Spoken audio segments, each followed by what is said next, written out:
Assalamualaikum warahmatullahi wabarakatuh. Perkenalkan, nama saya Gufron Tamami, NIM 2021 53111 dari program studi Sistem Informasi kelas C. Di sini saya akan mempresentasikan tentang dasar akuntansi pertemuan pertama. Dasar akuntansi memiliki sebuah tujuan. Tujuan itu adalah ada beberapa hal, yaitu satu, menguraikan karakteristik sebuah perusahaan, menguraikan peran akuntansi dalam perusahaan, tiga, menguraikan pentingnya etika bisnis dan prinsip-prinsip dasar perilaku yang etis, empat, menguraikan profesi akuntansi, lima, menyesuaikan perkembangan prinsip-prinsip akuntansi dan mengaitkannya dengan praktik akuntansi, enam, membuat persamaan akuntansi dan menjelaskan setiap unsur dalam persamaan tersebut. 7. Menjelaskan bagaimana transaksi bisnis dapat dinyatakan dalam perubahan-perubahan yang terjadi pada tiga unsur dasar persamaan akuntansi. 8. Menguraikan laporan keuangan perusahaan perseorangan dan menjelaskan bagaimana laporan-laporan tersebut saling berhubungan. Yang terakhir, menggunakan rasio kewajiban terhadap ekuitas pemilik untuk menganalisis kemampuan bertahan suatu perusahaan dalam kondisi bisnis yang buruk.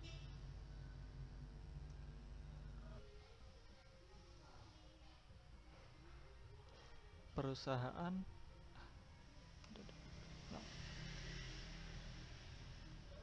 jenis-jenis perusahaan. Pertama, perusahaan manufaktur. Ada beberapa contoh di bawah ini. Contohnya satu, perusahaan Honda. Dia memiliki produk di bidang mobil dan motor. Kemudian ada perusahaan Intel. Dia memiliki produk berupa komputer. Ada perusahaan Boeing di bidang pesawat terbang. Nike, perusahaan yang bergerak pada produk atau produksi sepatu dan pakaian olahraga. Perusahaan Coca-Cola melakukan produksi pada minuman. Sony memiliki usaha atau produk di bidang atau barang elektronik. Yang kedua, perusahaan di bidang dagang. Contohnya satu, ada perusahaan Carrefour. Dia memiliki produk berupa barang kebutuhan sehari-hari. Lalu yang kedua, ada perusahaan KitStation.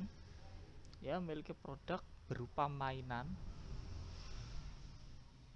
Yang ketiga, ada Electronic City. Dia memiliki produk berupa barang-barang elektronik. Yang keempat, ada Lands' End. Dia melakukan produksi di bidang pakaian. Yang terakhir, ada Amazon.com.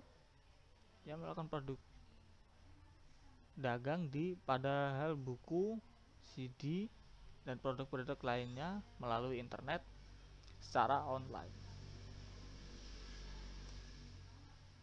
Kemudian tiga, perusahaan di bidang jasa. Contoh perusahaannya seperti di bawah ini, yaitu satu, Disney, dua, Garuda Indonesia, Marriott Hotels, 4, Citibank, 5, Telkomsel. Nah, Disney ini dia memiliki produknya itu berupa hiburan. Garuda Indonesia produknya berupa transportasi, jasa transportasi. Kemudian Marriott Hotel itu dia produknya merupakan jasa perhotelan. Kemudian Citibank itu perusahaan dengan memiliki produk berupa jasa keuangan dan perbankan. Sedangkan Telkomsel itu sebuah produknya telekomunikasi.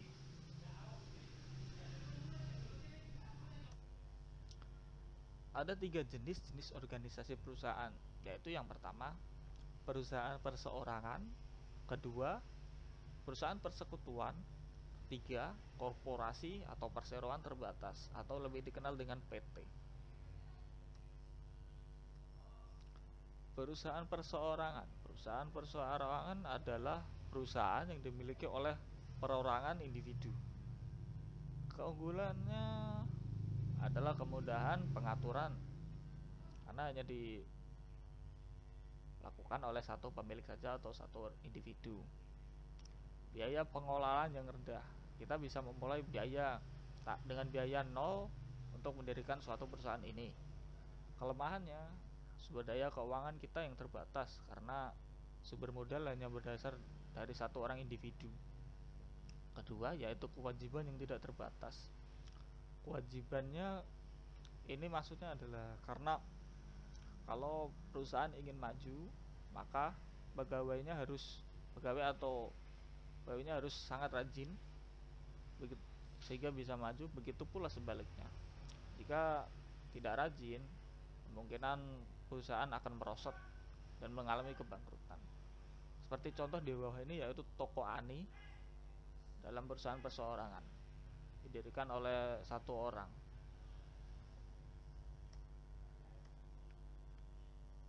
Dua, persekutuan. Persekutuan adalah jenis organisasi yang dimiliki oleh dua atau lebih individu seperti contoh di bawah ini yaitu toko Ani dan toko dan Tini. Keunggulan dari sistem persekutuan ini adalah sumber daya keuangan yang lebih besar dibandingkan dengan perusahaan perseorangan. Karena dalam persekutuan ini modal bisa dari dua orang atau lebih individu sehingga keuangannya bisa lebih besar. Kedua, keunggulannya adalah tambahan keahlian manajemen karena persekutuan ini memiliki dua individu atau lebih sehingga bisa menjalankan manajemen secara bersamaan. Kelemahan dari sistem ini adalah kewajiban yang tidak terbatas sama seperti perusahaan perseorangan. Jika ingin maju maka perusahaan ini harus rajin, begitu pula sebaliknya. Korporasi atau PT dibentuk berdasarkan peraturan pemerintah sebagai badan hukum yang terpisah. Seperti contoh di bawah ini yaitu PT Makmur. Keunggulan dari sistem PT ini adalah kemampuan untuk mendapatkan sumber daya dalam jumlah besar melalui penerbitan saham. Dengan cara tanam saham, sumber daya, entah itu sumber daya atau modal, itu bisa didapat dengan jumlah besar tergantung dari jumlah individu yang melakukan tanam saham tersebut. Kelemahan dari sistem PT ini adalah pengenaan pajak ganda. Yang kita tahu pajak dari sebuah PT itu kan sangat besar sih, sehingga kelemahannya hanya itu sih yang sangat besar. Strategi bisnis adalah serangkaian rencana dan tindakan terintegrasi yang didesain bagi perusahaan sebagai sarana untuk memperoleh keuntungan melebihi para pesaingnya sekaligus untuk memaksimalkan laba yang diterima. Strategi bisnis ini terdiri dari dua hal, yaitu satu, strategi biaya rendah dan strategi diferensiasi. Strategi biaya rendah suatu perusahaan itu mendesain atau menciptakan suatu produk atau jasa dengan kualitas yang diterima konsumen pada biaya yang lebih rendah dengan kualitas yang cukup baik dibandingkan dengan para pesaingnya. Contoh, Lion Air dan Air Mineral Feed. Yang kita tahu Lion Air kalau dibandingkan dengan Garuda kan lebih murah Lion Air. Begitu juga dengan Air Mineral Feed dengan Aqua. Kedua contoh ini memiliki biaya yang lebih rendah ketimbang para pesaingnya sehingga bisa mencakup konsumen lebih luas. Kedua, strategi diferensiasi. Berdasarkan strategi diferensiasi, sebuah perusahaan itu mendesain atau menghasilkan produk atau jasa yang memiliki kekhususan atau karakteristik yang unik sedemikian rupa sehingga para konsumen bersedia membayar harga yang lebih tinggi dibandingkan harga pasar atau harga yang umum. Seperti contoh di bawah ini yaitu Designer Bayen dan Electrolux. Kedua contoh ini memiliki harga yang sangat mahal ketimbang para pesaingnya, tetapi keunikan yang dimiliki oleh kedua contoh ini sangat unik, sehingga para konsumen tertarik untuk melihat keunikan tersebut dan membelinya.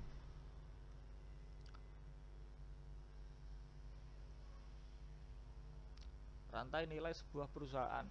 Rantai nilai itu adalah cara yang dilakukan perusahaan untuk memberi nilai tambah bagi pelanggannya melalui pemrosesan input menjadi produk atau jasa. Berikut merupakan denah dari rantai nilai. Rantai nilai itu yang pertama dimulai dari input, diproses dalam proses bisnis, menghasilkan sebuah produk atau jasa, dan produk atau jasa itu dinilai oleh para pelanggan. Pihak-pihak yang berkepentingan dalam sebuah perusahaan itu bisa perorangan atau entitas yang mempunyai kepentingan dalam menentukan kinerja suatu perusahaan itu. Proses penyediaan informasi yaitu satu, mengidentifikasi pihak-pihak yang berkepentingan. Pihak-pihak yang berkepentingan ini ada dua, yaitu yang pertama pihak internal dan pihak eksternal. Pihak internal itu contohnya seperti pemilik, manajer, ataupun karyawan. Pihak eksternal terdiri dari pelanggan, kreditor, dan pemerintah. Pihak berkepentingan itu bisa menilai kebutuhan informasi dari pihak-pihak yang berkepentingan tersebut.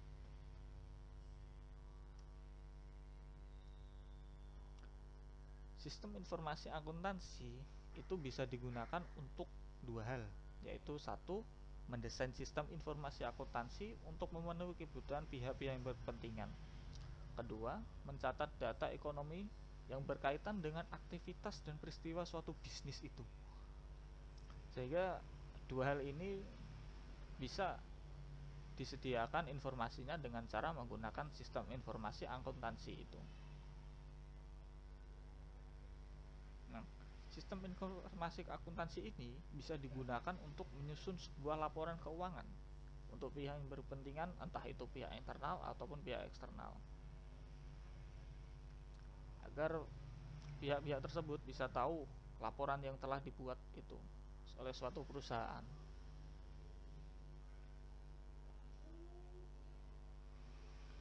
Etika bisnis itu sangat penting karena prinsip moral yang menjadi dasar bagi perilaku yang etis. Berikut merupakan etika bisnis, ada tiga hal, yaitu satu, hindari pelanggaran etika yang kecil. Kedua, pusatkan perhatian pada reputasi yang jangka panjang, jangan pada jangka pendek. Ketiga, bersiaplah menghadapi konsekuensi yang kurang baik bagi diri Anda bila berpegang pada perilaku etis. Profesi akuntansi ada dua, yaitu profesi akuntansi swasta dan akuntan publik. Akuntan swasta adalah akuntan yang bekerja pada perusahaan bisnis atau sebuah organisasi nirlaba.